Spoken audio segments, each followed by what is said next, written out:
This is Business and Economy Network. Hello, how's the week been? I know you must have actually enjoyed yourself. Brace up is yet another wonderful time with your program. This is Business and Economy Network. My name is Peter Moche. Have you taken out time to look at what things around you in Nigeria? Now, with Business and Economy Network, we try to bring in people, those who have excelled in their various business, to talk to us and look at the success model. For the program lined up today, for Spotlight, we have Owo Integrated, a company doing very well in the steel and fabrication industry in faraway Port Harcourt, south of Nigeria. And not left out, we have the CEO of Midwestern Oil and Gas, CEO stroke chairman, if I'm not mistaken. You know, this is going to be under a special report. And for company in focus, today we are looking at Iju Industries, a company doing very well in the automotive industry. It's going to be an interesting watch. Relax yourself, brace up, and I'll be back after this time out.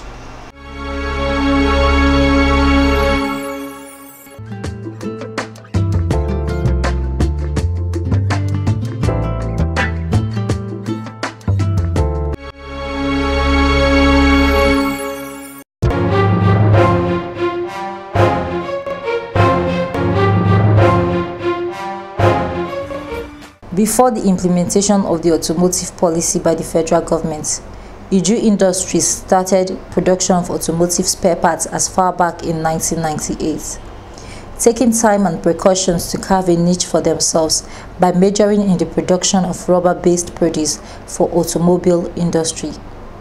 Yeah, Iju Industries is a member of GAPS organization. We started production of motor and motorcycle spare parts in 1988, and we produce a lot of motorcycle spare parts, damper rubber, footrest, and many of them. We also produce for the lorries, and later on we went into other areas of production. So our main production is rubber-based product for the automobile industry. Like every other profit-making venture, Iju Industries has over the years gone through immeasurable stumbling blocks, but has stood the test of time by facing and solving the challenges without losing the main objective of the company. Iju Industries is looking forward to partnering with federal governments and investors towards the importing of agro-production machines to reduce the level of foreign exchange in Nigeria, as most of the raw materials used for production are locally made. However, if there is a major improvement in the power sector, it would facilitate the production to meet up with demands both locally and internationally. The biggest problem we had here then was a power problem. Power problem. Then the latest of 2012 is the flood disaster. I will use the word disaster because that was the biggest setback we had. This factory was inside water for almost 8 months.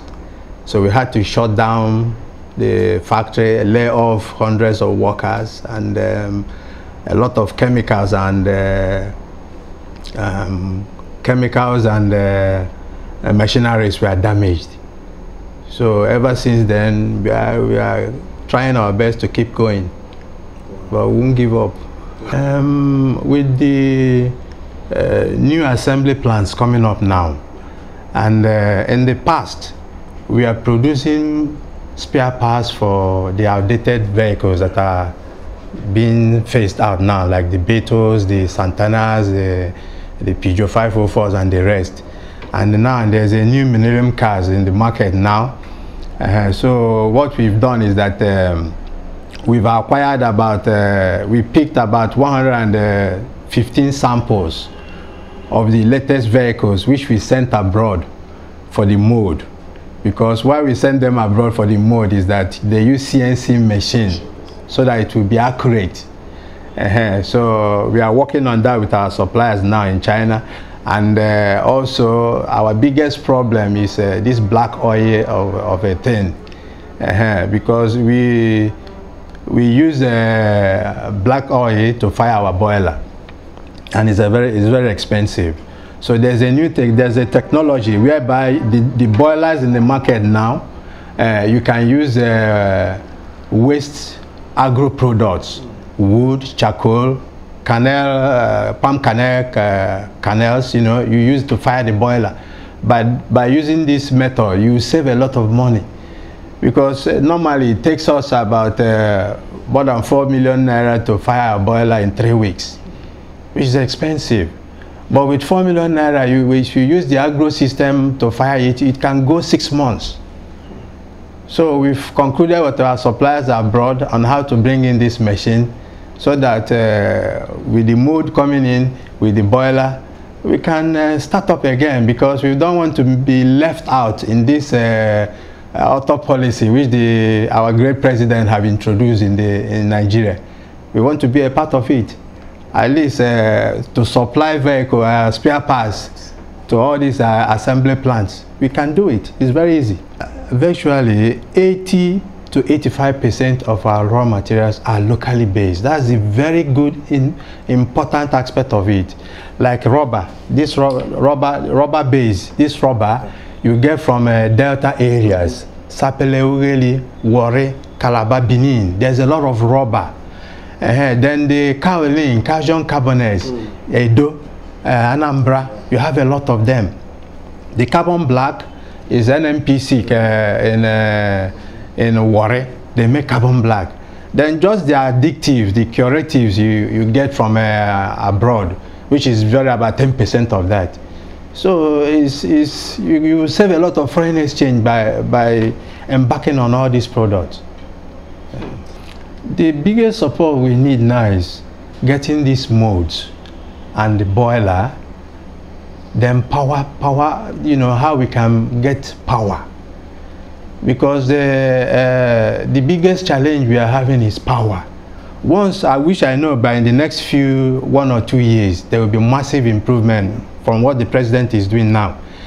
So once the power improves heavily, by the time it's improving in the next 6 months to 1 year, getting our new rubber, I mean our molds for the new vehicles, and the boiler coming in, the sky is our limit. The sky is our limit. We can supply. There was a time Iju Industries was the largest single producer of car mat in not only in Nigeria but in West Africa. We stopped the importation of a lot of rubber products. If you go to, I was in Cameroon some time ago. I saw a foot mat there. I told the person with me, I said, "This is my product." He said, "How are you sure?" I said, "Turn the back." Because all my product, I boldly, proudly write manufactured by Iju Industries, Nigeria. And the man turned back and saw it. It was my product. So I'm confident, because the quality we produce international standard. International standard.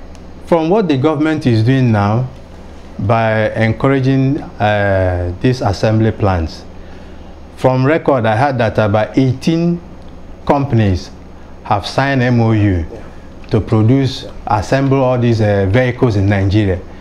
It's a very good welcome idea. If also the locally closed industries supplying spare parts, not only rubber base and other areas, can also come up and produce spare parts to supply all these vehicles, it will be very wonderful.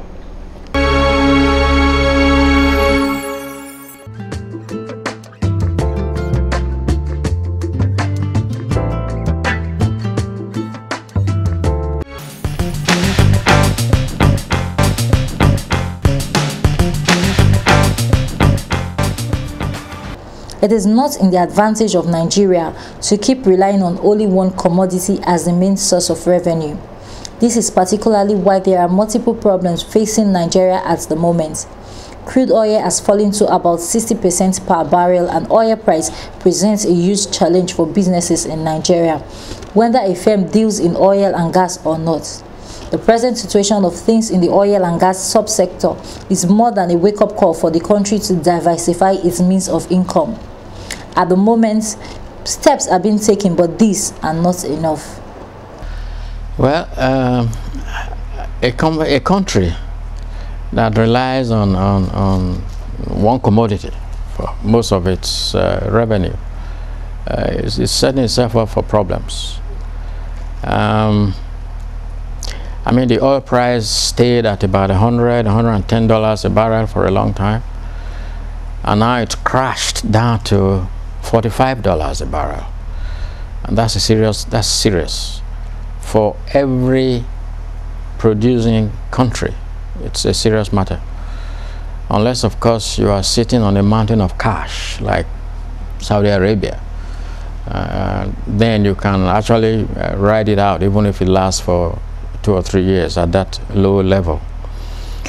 But Nigeria is not like that, so it's a serious matter for Nigeria, and it's more than a wake-up call for the Nigerian government to diversify its economy.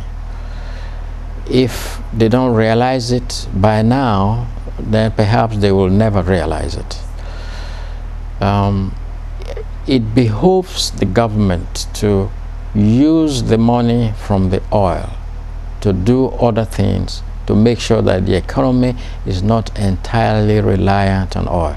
I know some steps are being taken, but they are nowhere near enough for what we need to be not to be too reliant on the oil and gas. I'm hoping that the government has woken up, because falling that 60% drop in oil price is, I mean, they are having to review their budget, and I'm sure that they will go back to the National Assembly with a revised budget because of the drop in oil price. So I think it's more than enough signal that something needs to be done. Should Nigeria pull out of OPEC? Observing the current trend make one to decide that it will be foolhardy for Nigeria to pull out of OPEC, because right now Nigeria is the president of OPEC. Nigeria has a powerful voice among the oil producing countries of OPEC, and as such has the power to influence OPEC members positively. In addition to that, there are multiple benefits that Nigerians stand to gain as a member of OPEC. Well, I don't know about pulling out of OPEC. Membership of OPEC confers certain benefits, and I'm not convinced that pulling out of OPEC confers more benefit than staying with OPEC. Staying with OPEC has allowed Nigeria to have a voice amongst the oil producing countries,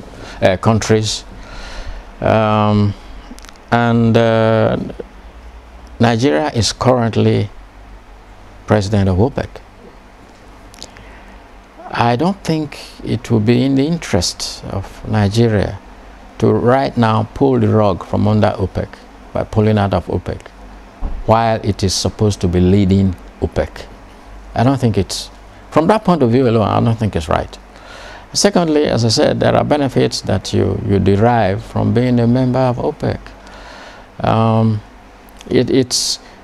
They call it a cartel, but I think oil is such a big thing that I think it's appropriate that those who are dependent on oil need to have a platform for discussing and agreeing strategies on how to survive in the business that they are in, and OPEC provides that platform. I don't think they should pull out of OPEC now. There is a need for Nigerians to rely more on other sectors or industries. Agriculture is the foremost means of ensuring that Nigeria stay afloat the current oil price crisis.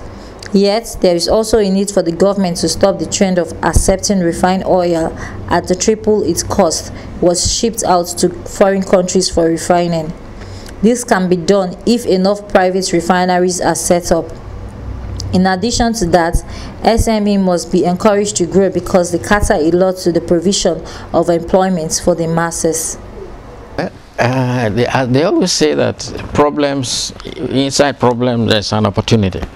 It's going to take quite some searching to search for the opportunities in the situation that we are faced with.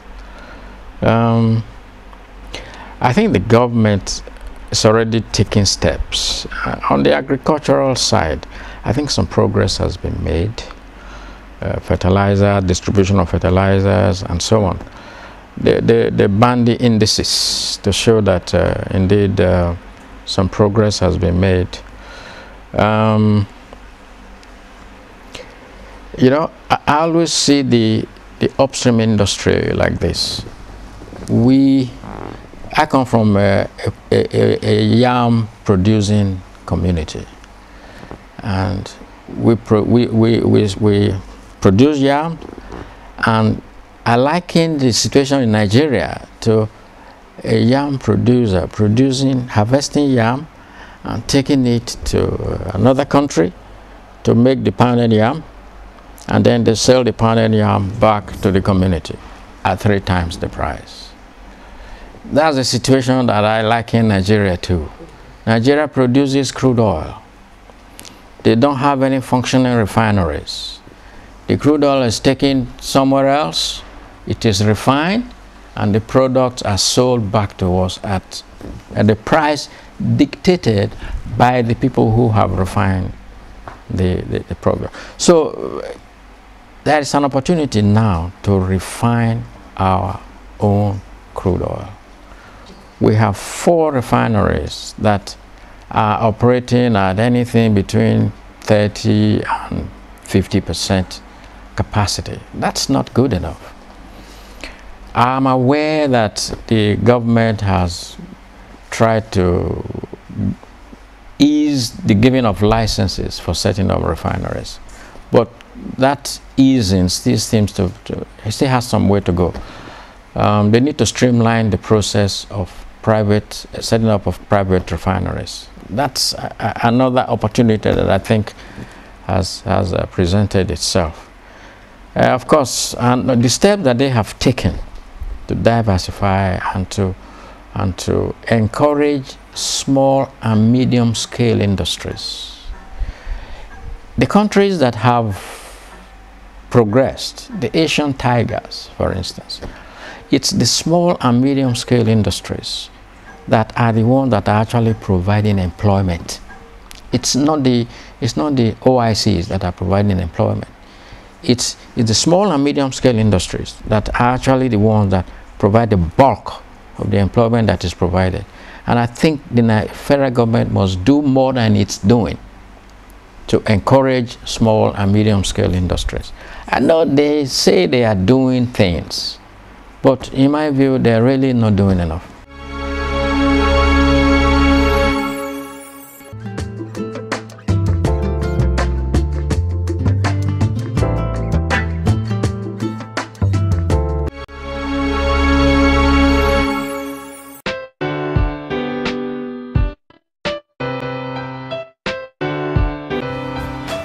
In 2007, Owo Integrated Services started as a corrosion control company for providing solutions in steel and fabrications for oil and gas industry.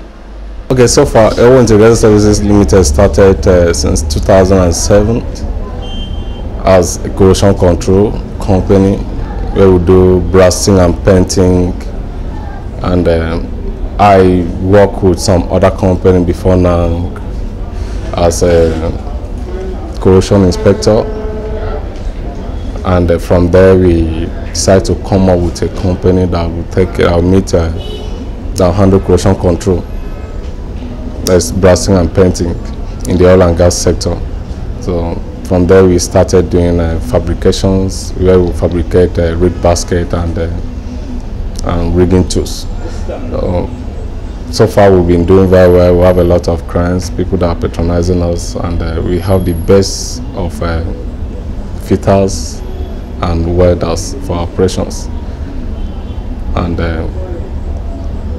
by the grace of God, we are doing where we have all the basics and most needed equipment for our operations, which we use for operations. Then we as well lease them out to other people that are in need of this equipment.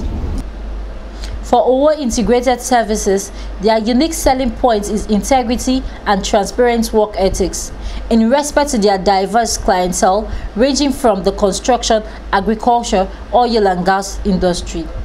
One of the unique value you can think of us is integrity. We are very straightforward what we do, and we have respect for ourselves and our personnel. So when we are doing any job for our clients, we work on delivering excellent. We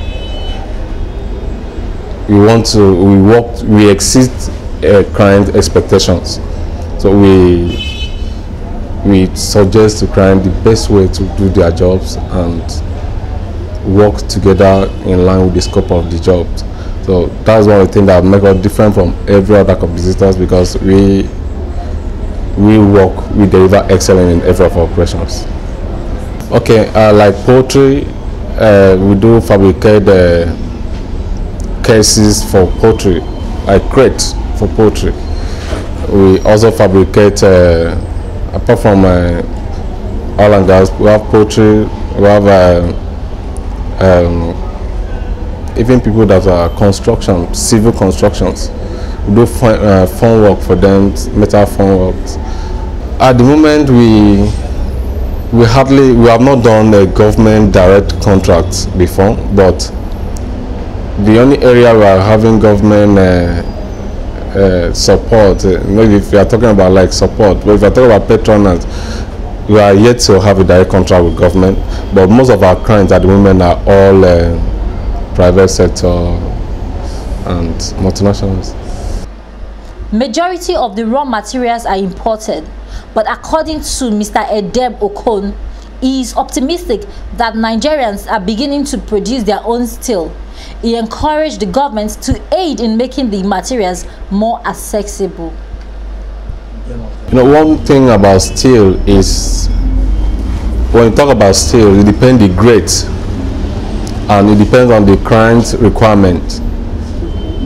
So when we talk about comparing the two materials, I think Nigerians say they need to do a lot to sell the product to Nigerian people, in terms of what I mean, to Nigerian economy, so it can be used. We are presently, most of our fabrication, most of our operations, we have specification from our clients. This is what we want. We need so great of materials, and that doesn't mean that these great of materials are of high value to Nigerian steel. I want to believe Nigerian materials or Nigerian steels are good, though we are yet to use it. But like I said before, I have other friends that are using Nigerian steel and there have never been any issue. So what we need to do is to do more of we have to make it more accessible, because at the moment, if you are going to the general market, I'm not sure you'll be able to find Nigerian steel in the market. So we need to make it more accessible so people can see it and do more publications, or people can be able, and probably the grade we have and the grade available, so that the industry can be able to see how they can use for the operations.